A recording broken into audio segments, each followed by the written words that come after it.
Okay, probably a good time to kick things off and get started. So thank you for those that have joined us for today's session. This is session 7. I'm accompanied by my colleague Ken Good. If you want to say hello, Ken. Hello, everybody. Thanks. So today's session is going to be recorded. There's going to be an opportunity for questions at the end of this session as well. And a copy of the recording will be sent out to everybody shortly after the webinar has been complete. We are talking today about the Solution Center. So for those of you that are familiar, the location of the website that we have to enable you to manage licenses, Ken's going to go a little bit more into detail in and around how to use the Solution Center. And I'm going to talk a little bit initially just in terms of why this is session 7, what's to come, and a little bit of insight into Solibri sort of with our workshop series so far. So let's get things going. So just a quick video just to get started for those that are new to Solibri. From office to site, owners to subcontractors, Solibri offers full workflow support to all your construction projects. In the office, Solibri is your gatekeeper for quality, combining all the different models into one to perform highly advanced checks on them and to make collaboration between all the involved parties effortless. On site, the same information is seamlessly available for site managers, along with taking off the needed quantities and other information from the model.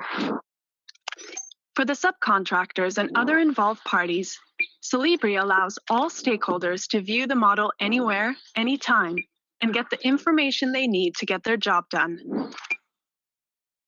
Give everyone in your project the right tool for the right job, and start your journey to quality with Solibri.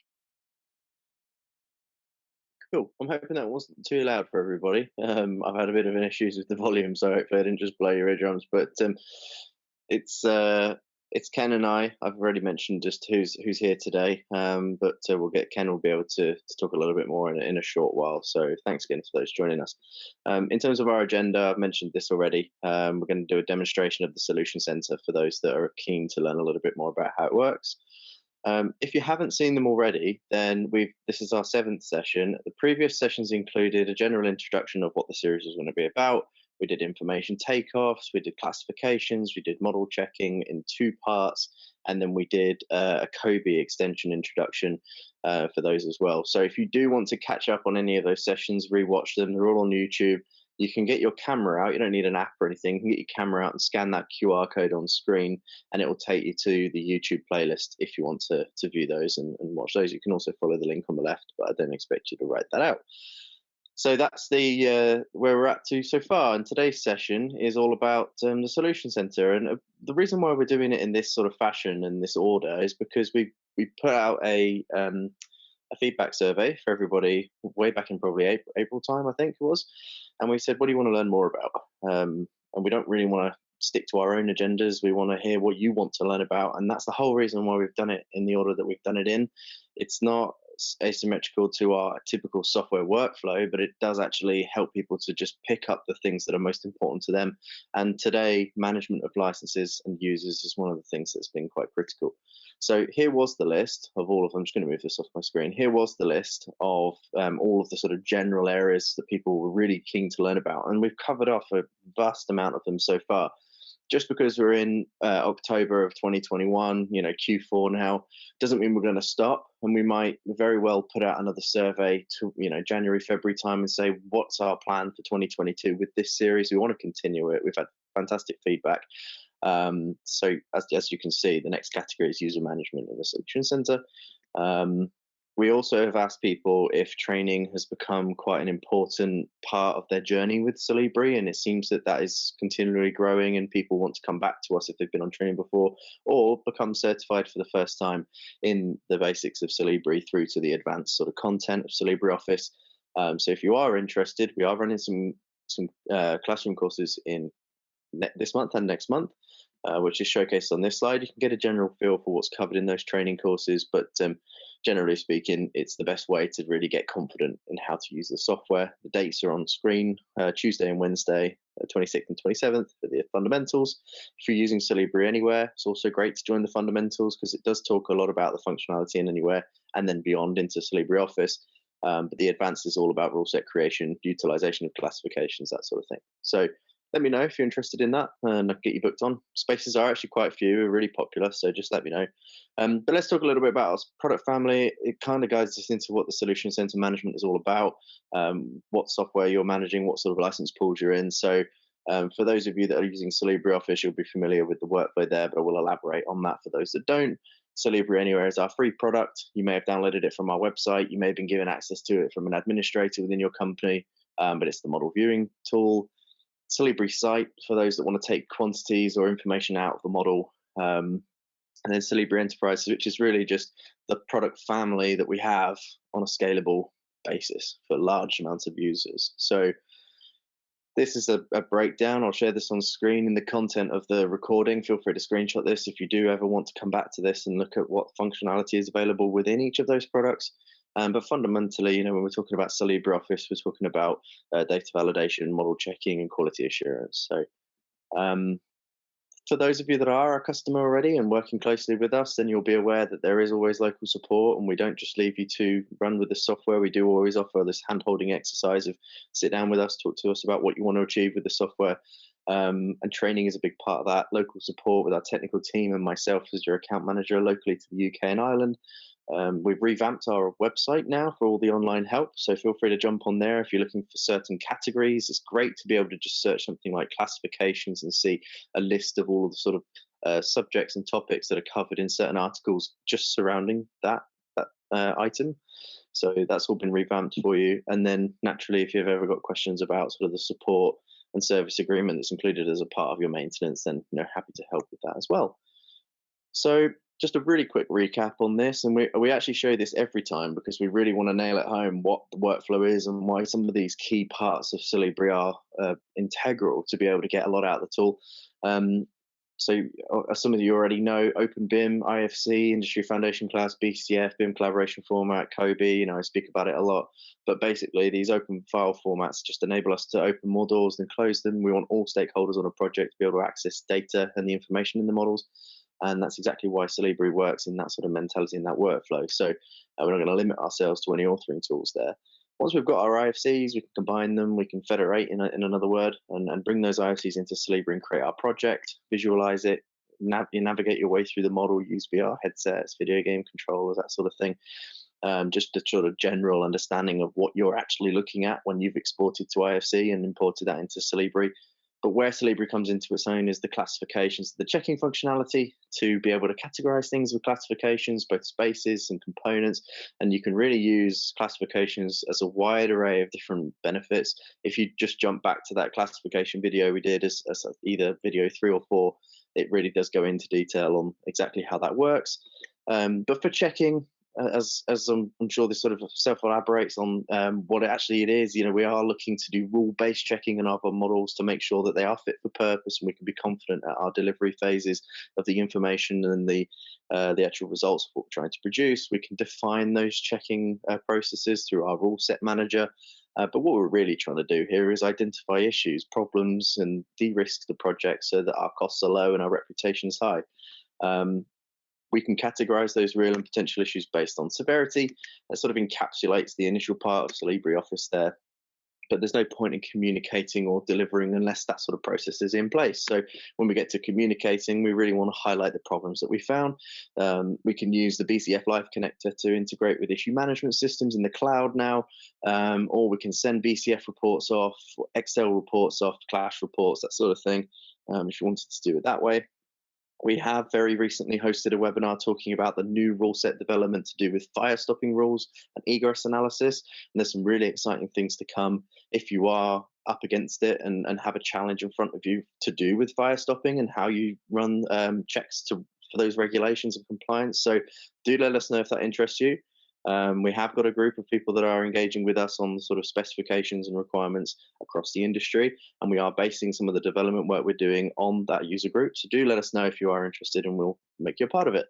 And then without that sort of processes in place, you can't validate and ensure that your information takeoffs, your delivery of COBie, your quality assured models are all fit for purpose. So this is why we have these dark blue structured processes in place for Solibri Office. And I just wanted to re-highlight that again before Ken sort of jumps into the next part of the presentation. So that actually leads me nicely over to you, Ken, to talk about the management of those licenses and those users. Okay, cool. Thank you for that. No problem. I will share my screen.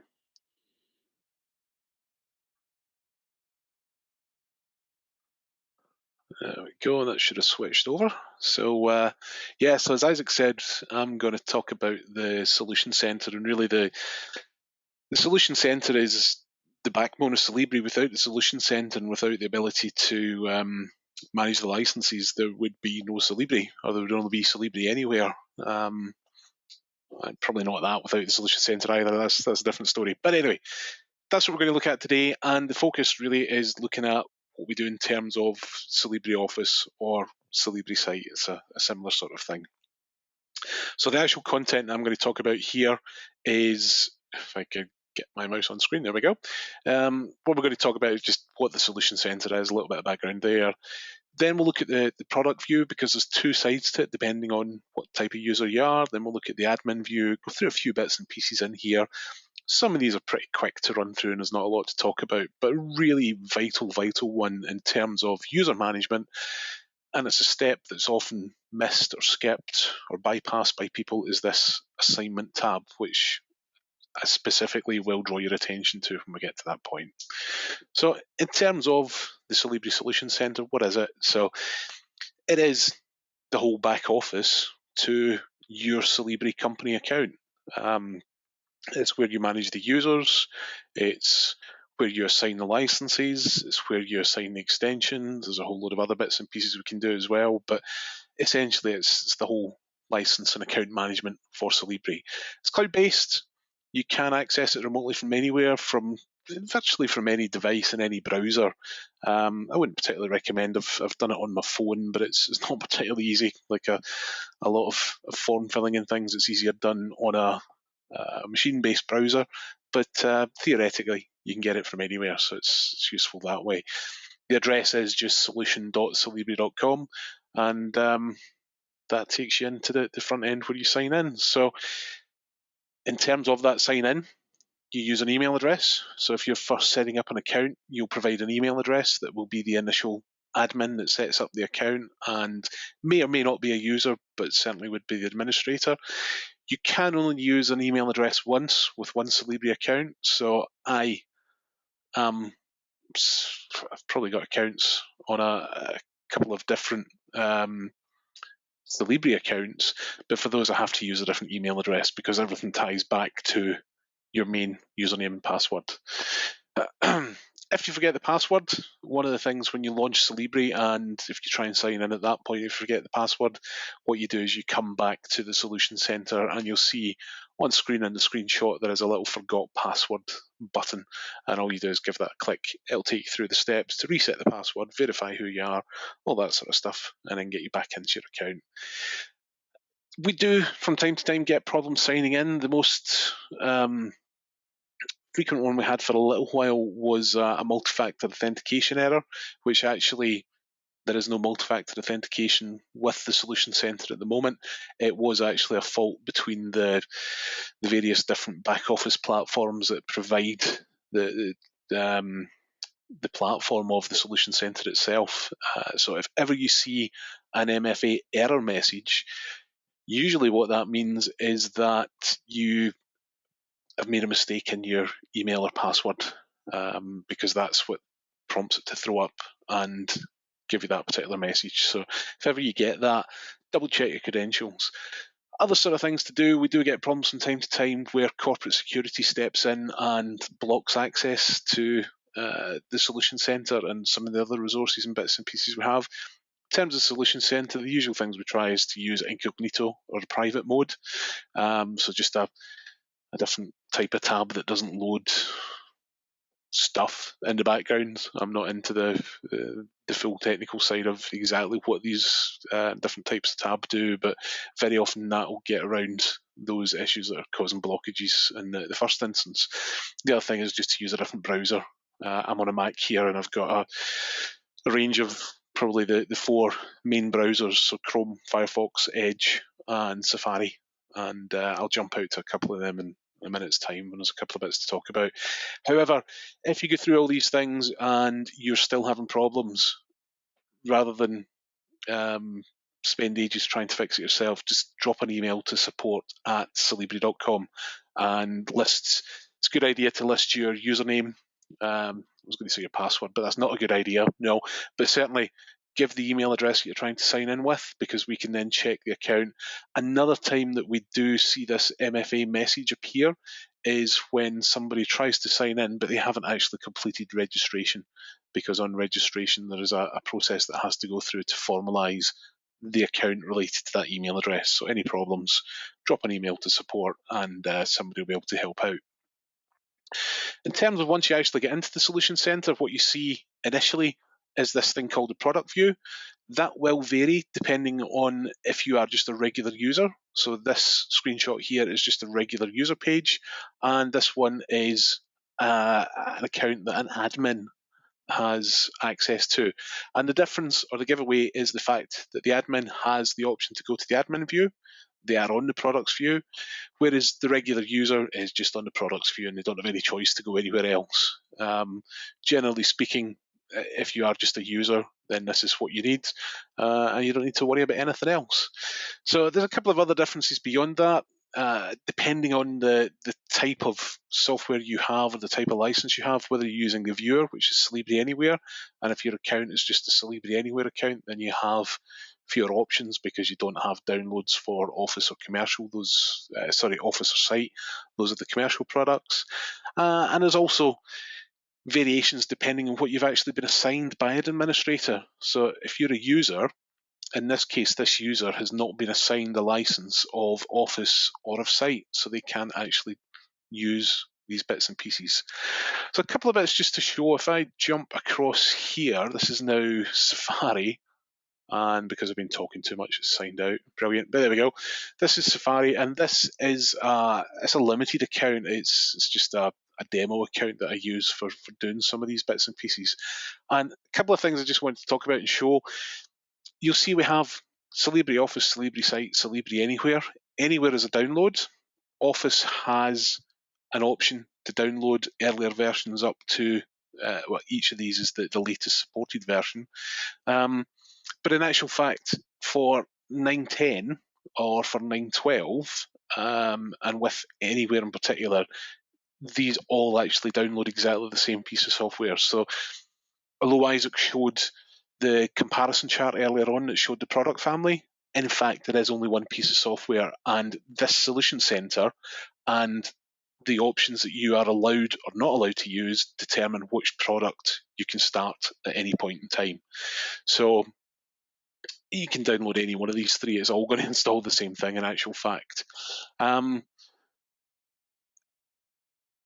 In this type of account, there's a few bits and pieces. You'll see there's things like, well, these are all for download. I'll come back onto that later on. I'm jumping ahead of myself, so I'm trying to think and talk at the same time, and it doesn't work. So let's just jump back into the PowerPoint. So as I say, depending on what type of license you have, what type of product you have, you will see slightly different things in here. Once you are on this main product page, though, it will detect the operating system that you're using. So in this case, these screenshots were done here on this machine as a Mac. So it's detected the operating system as Mac OS. However, this machine also has Windows installed via parallel. So if I was in there, this would show a couple of other options. So let me now jump across here. Looks the same as before, but I'm now actually in our proper Solibri UK account, and this is where I've got access to everything, and everything's loaded. So you'll see that some extra buttons are available for access and stuff like that. But underneath the operating system, we can actually switch out. So if I wanted to download the Windows installers at the same time, this is now switched, and the downloads behind here, it's the same version numbers, but it would download the executable file rather than the DMG for the Mac itself. Likewise, underneath here, there are some other bits and pieces. We can switch out to training and documentation. And there's a couple of bits in here to show things like there's a download guide for the Solution Centre. The downloads, the guides themselves are actually only available through Windows. They're not platform dependent. They are just PDFs, generally speaking, but they're associated to Windows. We have more Windows users than Mac users, so they're only on this one switch here, which is any one of these Windows sessions. There's also some extensions listed in there, and again, depending on what's been granted permission-wise behind the system, you will see some things in here that you won't see elsewhere. You'll also see there's a number of things that say either cost, they have a cost associated with them, or they're free. And whenever you see these things, what we can do, if I find one that's useful, so if I go for just the good old Kobe UK resources, that's the good old fallback, what I can do is actually buy this. So my role right now in the Solution Center, I have buying rights, so I can add this to the basket. If I don't add it, if I don't have access rights, what it would say here is actually wish, and you'll see, I did see it somewhere. Where did I see it? I think it was back on macOS, and it was probably under the product. Yeah, you'll see there's one wish associated with that. So somebody who doesn't have access currently to Solibri Office has asked for access to the administrator. So we actually see this here, and then we can go through that process and pick it up later on. But if there's any of these that we want to actually buy, so I've already added something to the basket, then as a buyer, what we do is we come in here, we go to the basket, and we go through these steps, and we actually buy the appropriate number of licenses and then carry on from there. And on that note, when it comes to licenses for things like the extensions, such as the resources, etc., you actually buy it, it's actually based on the number of users rather than the number of licenses of the software you have, because you might have 5 Solibri Office licenses, but you might have 25 users access those floating licenses. So in here, rather than buy 5, because you could then only assign that to 5 of your users, you would actually buy the 25 or 30 or 35 to give you spare capacity for the future, so that you don't have to come back here every 2 minutes when somebody else is added into the account. So I'm not going to go through and complete that process, but let's just come back out of there, and then we'll leave that where it is just now and switch back to the PowerPoint. So I jumped ahead of myself. The product page, obviously mentioned that's where the products are, the extensions, and then there's a training and documentation in there as well. Buyer, as I say, buyers have the option that they can go through that process. If they see free, they can add to the basket and go through the process. And even although the products are free, you still have to complete that buying process to register it with your account and make it available. And you'll see shortly where it becomes available. You can also log out from the username if you need to change account for some sort of reason. So I'll show you that in a second when we go back in there. Once we're actually into the admin side of things, and it's just a case we click on it would say go to admin view. And then where we land is this default page, which is the account page. And there's not a lot we actually do in here. You can change the company name if that changes in any way. You can view the details of whoever else is an administrator. Obviously need an eye test because mine's going really blurry. Don't know about you guys. But that pretty much is all you do in there. You can see who provides your support, but you drop an email to support@solibri.com and the system will know from your domain and your account who does what. So not a lot to actually do in here. The one thing we do say is it is always a good idea to have more than one administrator, particularly as we've just, the whole COVID situation where suddenly people were displaced and in odd places not able to access the web or whatever it was. It's always a good idea to have a backup administrator.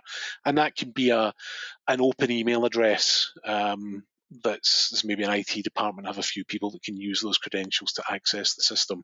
Administrators don't have to be users, so they're not necessarily going to use a license, but they do need to be able to get in here to make changes to the other users who do need to access the software.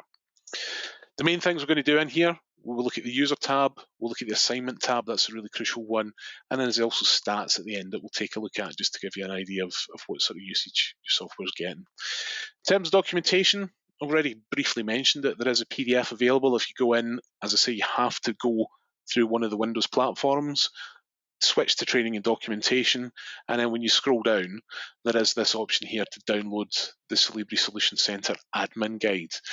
that same guide, if you prefer, is also available through the Help Centre. And the nice thing about the Help Centre is through this administration area, there's cross-references and hyperlinks and various other bits and pieces. So personally, I prefer to use the website because I can jump around topic to topic. If you want a bit of bedtime reading, then you can go for the PDF. It's up to you guys. So moving on from that first page, the main thing that we're actually going to do is look at users. And users, unsurprisingly, is where we manage the users. So the first thing we do in a new account is just add users. And we can either do that individually, and it's a case of we come into users, we pick add, and then we fill out a few simple details like their name, first name, last name, email address, location maybe, something like that, and a couple of other bits. I'll show you in a second just what that does. So we can do that. If you've only got a few people to do, then you would do that using the add button. If you've got multiple users to add, so you've got 10 or 20 or 50 or whatever it is, then what we can actually do is we can download an Excel template.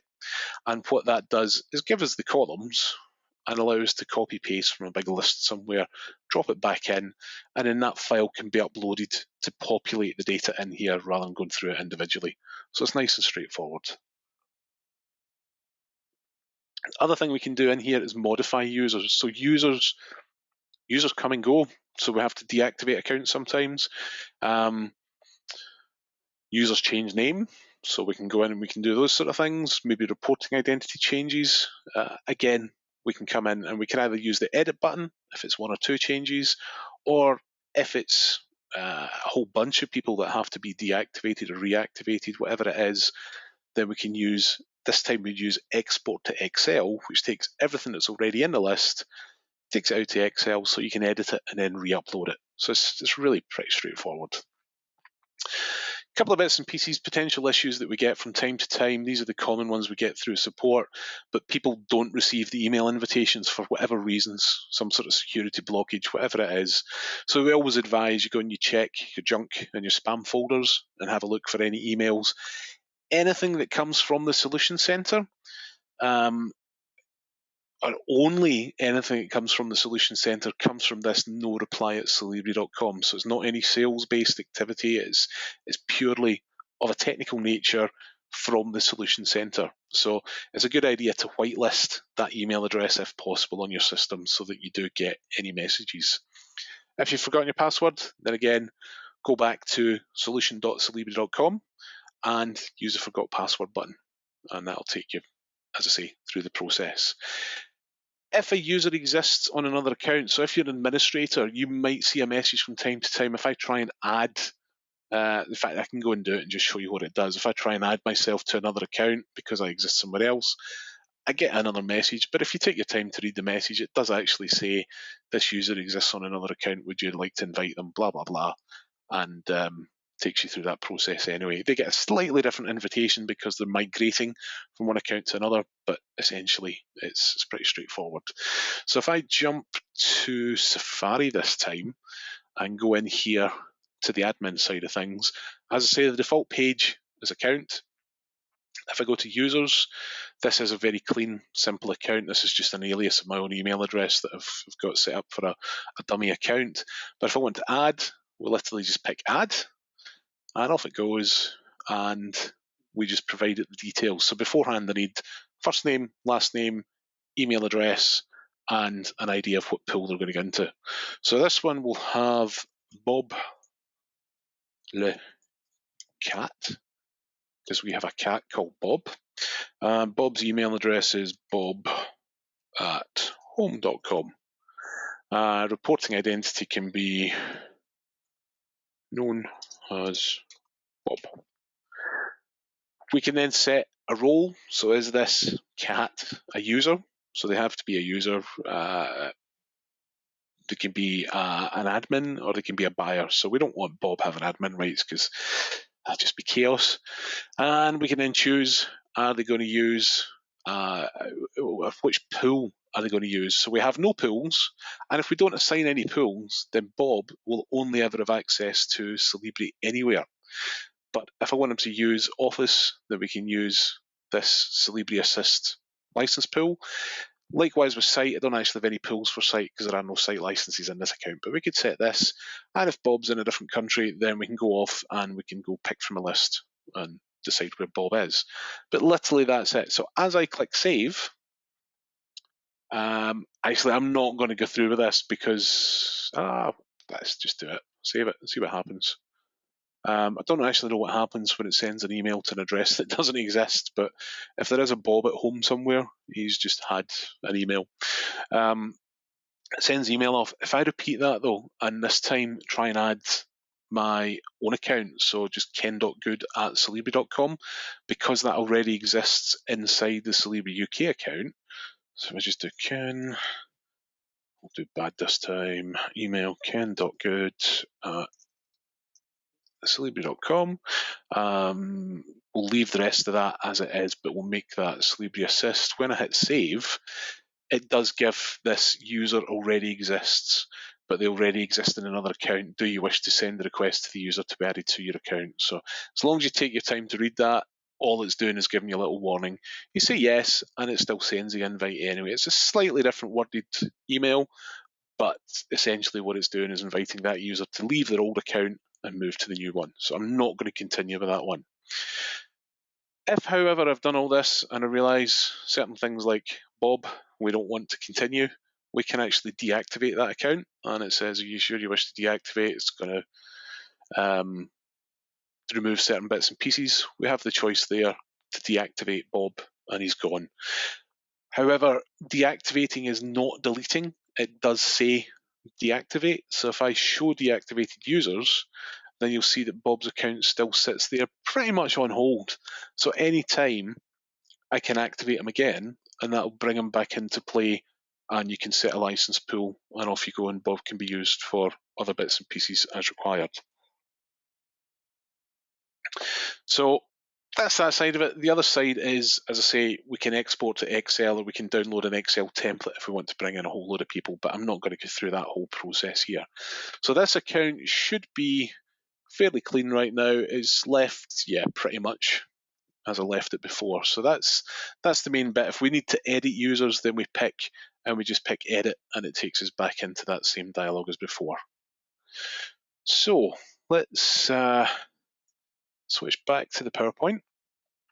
And the other bits and pieces, this one is like so important. I've put a big animated exclamation mark on it. This is the step that quite often is missed by people. You must assign a product and a version to a user in order for them to use any of the commercial Solibri products. If not, they can only use Solibri anywhere. We do have filters here that we can filter and see the wishes. That was the thing I mentioned earlier, and the same is true for extensions. If you don't do this, then what the user will get as they try and launch the software is this message that says they're unable to check out a license, you're not assigned the license. So the error message, it sounds worrying, but it is actually telling you exactly what the problem is. You are not assigned a license. So assignment is where the admin has to go to fix that. So in terms of assignment, it's really pretty straightforward. We come in here, we go to assignment. You'll see we have the product. We're dealing with Office. 9.12 is the latest version I want to assign to. If you assign to 9.12, then people can automatically use 10.9.8, whatever else before that. So pick 9.12. We can pick refresh, but you'll see the list is just the one user right now, and this user has a subscription license, which makes it a little bit difficult. I can't just change that. But generally speaking, you'll see there's assign all buttons, and it's just a tick box to assign people those versions. If there are wishes, then we can set the filter to show wishes for those versions, and that's how we can actually go through and pick out what people have requested and then approve or not that request for that particular version. And we can also set by pools as well, which we'll come on and look at pools in just a second. So assignment is a really, really crucial one, but it is a simple process. Products, Solibri Office, 9.12, and that's it. And we've actually got a really simple, it's just a one-page PDF that shows the 5 steps it takes to add a user and assign a license. So I'm sure Isaac can send that out as part of the follow-up if you want to have that on hand for reference for the future. So back in here, that was the assignment tab. Licenses, there's not really a lot to talk about on here. It just shows all the licenses that are part of an account.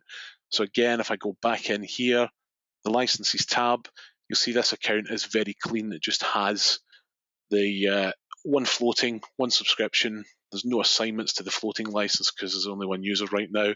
I don't have any extensions, and I don't have any company extensions. If you want to see a mess, because this account's used to throw everything at, then if I go into the licenses in our Solibri UK account, you can see we have loads and loads of different extensions and company extensions and products and other bits and pieces in there. So that's more typical of what you would see, but it just allows you to see that if you're running low in licenses, you need more, then you can keep an eye on it in here just to see what's what. And here was where I meant to come, sorry. This bit's a really useful one, and actually you need to keep an eye on this from time to time. If you're about to make changes to users or changes to license pools or anything to do with licensing really, you do need to have a look at this user license details area, because what it does is give you it's pretty much a live snapshot of what's happening with your Solibri licenses at that point in time. At the point in time you refresh the page, that's when you see that information. It will show different details, so you can clearly see we have floating licenses in use, we have a borrowed license that expires on the 14th of October, and we've got a subscription license in there as well, which, because subscriptions are tied, it's a slightly different setup that doesn't have an expiry date on it as such, other than the subscription itself. So it's always a good idea to keep an eye on that. The final bit before we get to the statistics is just user pools, and user pools are there if you're part of a big commercial account and you have a whole number of users. Then what you can do is use pools to help prioritize users or divide licenses between teams or departments. So as you can see from this snapshot here, Solibri UK Ltd, that pool is the one that myself, Isaac, Simon, Andy, everybody uses to access a license. And because we have macOS and Parallels, that's seen as two different machines, and then there'll be another machine. So we have a whole load of licenses and not that many users. But every time you sign in with the same email address on a different machine, that will take another license. So that's something to bear in mind. But you can sign into this machine. You can have 4 copies of Solibri open, but as long as you're in the same account, then that only takes one license out of the pool. We then have training licenses online and offline, and that just allows us to manage to make sure that when we're training, there's always licenses available in there for the right number of trainees. And we also have an offline one that when the training's finished, people don't access it any further. So pools are quite useful for doing that side of things. The final bit, as I say, is statistics, and statistics are really there just to keep an eye on how your software is being used. It only applies to floating licenses. Borrowed licenses you don't really get stats for because you borrow it for a period of time and you might not use it, but floating licenses tell you what people are actually using day to day. And then there's 4 types of report. So there is the peak report, so that's the maximum number of license use, the usage per user, so how many hours have they actually used the software in a given time. So this goes back to, I don't know if there is a cut-off, it certainly goes back a couple of years probably. And then there's things like use version report, so that's a useful one to run periodically and make sure people are using the correct build, because we always want people to be on as late a build as possible. So 9.12.7 is the current latest build, and if we find people on 9.12.0 or something like that, then we want to get that fixed as soon as possible, because that's really quite an old version and there's been multiple fixes and updates and things since then. So it's always a good one to use. And then the amount of users, I would have to go look it up and remember exactly what it is. What's the amount of users? I think it's the number of users peak. Can't remember, but we can go and look if we really need to know what that one is. But certainly use version, uses per user, gives a good idea of how much people are using the software, and also the peak report in terms of the total number of licenses, how's that being used as well. So you can go in there, grab them, set the dates, download them, and you can keep a record of them month by month or whatever period you want to run it over. The reports aren't real time. So usually, I know for our corporates that do keep an eye on these things, they'll usually run them a couple of days into the month for the previous month. There is only a delay of about 30 minutes, but usual admin things, it takes a bit of time to organise these things. But it at least gives you that option to go back and look at the previous month. And then the reports can either be on all pools, or if you want to keep an eye on a particular team, trading license in our case, something like that, then you can run it to an individual pool itself. But essentially, that is the Solution Centre. Those are the main bits that we go and look at. So if I just quickly drop back here. So those tabs again, just quickly, the users. This is where we can add, edit, deactivate, or reactivate. User license details if you want a live view of what's going on. So I know that I'm not signed in, so there's nothing to show here. Assignment's the really crucial one, to make sure you go products, the version, refresh, and make sure you assign it. And then the stats, if you want to go and run and see how much the software's been used over a particular given period of time. So in there, we could go grab amount of users. It's not actually going to show anything because there's nothing to show in this one. So we can come back to that one if we need it. But yeah, that's pretty much the Solution Centre. Hopefully that's nice and quick, clear enough. And I suppose the final part of that is you export it to Excel, so you keep a record of it. But thanks for your time. I'll pass back to Isaac, and we can have a Q&A at the end if there are any questions. Perfect. Thank you, Ken. I'm just going to change the presenter back to myself as well, just so I can share what's to come with any future presentations that we've got. So I'll just full screen this for you. Hopefully you can see this. So today, obviously, we've been talking about the exploration of the Solution Centre. Hopefully that's been insightful and useful for everybody that's joined us today. And for those that are going to watch the recording. Next up, on the 11th of November, we have got Working with Models and Interrogating and Annotating Models on the 9th of December. So just to elaborate a little bit in terms of what those are, you can see on screen just the nature of what's to be covered. And if you want to scan those QR codes, which I seem to be quite aggressively using at the moment, you can actually register through those links as well, if you want to register yourself on for them. And that's everything from us today. So thanks again to Ken just for the presentation and the intro and the run through of what the Solution Centre is all about. If you wanted to add me to your contacts on your phone, you don't need a QR app, by the way, for any of these. Just get your camera open and scan any of these QR codes, and you can add me to your contacts list in case you want to give me a call or drop me an email. All my details are through that QR code. And if you want to see our latest rule set videos on the creation and the actual configuration of rule sets, then you can do that through Ken's new rule set videos on YouTube too. You can follow us on social media, and naturally you can download our software from our website, which funnily enough is going to take you through to the Solution Centre. So hopefully this webinar has been useful for you. Thanks again for everybody that's joined.